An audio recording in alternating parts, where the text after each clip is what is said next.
So ngayon, ipamimigay natin itong mga banana natin na nakuha natin sa basura kasi hindi na natin kayang kainin. So ngayon, ipamimigay natin yung mga banana natin na nakuha natin noong isang araw sa basura. So, sa sobrang dami, kaya ipamimigay natin. Of course, meron pa din. Meron tayong tatlong ganito. Green pa siya nung nakuha ko pero ngayon nahinog na siya. Tingnan nyo. Ibibigay din natin ito. 'Di ba? Sayang din kasi eh. So, ito kung nakikita nyo, 'di ba, parang nagba-brown na siya pero hindi po siya sira. Ngayon, i-try natin yung isa kasi para makita nyo talaga na hindi po siya sira.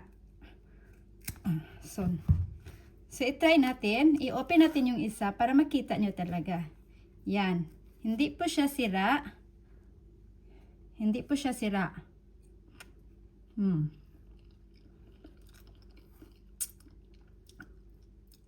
Maganda kasi ito ilagay sa yogurt.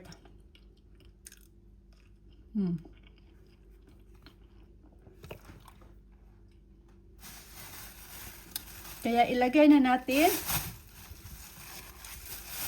Ipamimigay na natin itong mga banana natin. Sobrang daming banana. Ipamimigay na natin. Diba? Of course, ito din.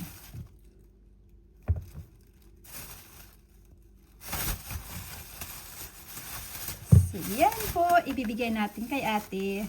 Yan, ipamimigay natin itong banana na sobrang daming banana natin nakuha sa basura. At hindi po siya sira. Nakita nyo, ganyan po yung skin niya, pero hindi po siya sira. Tingnan nyo ito, yung skin niya, pero pag open, hindi po siya sira. Ganito po siya.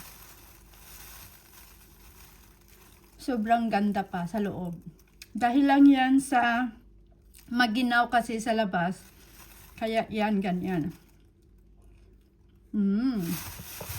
Kaya, ipamimigay na po natin. Kasi sayang eh. Sayang kaysa matapon, di ba? Kaya ibibigay na po natin. Tada!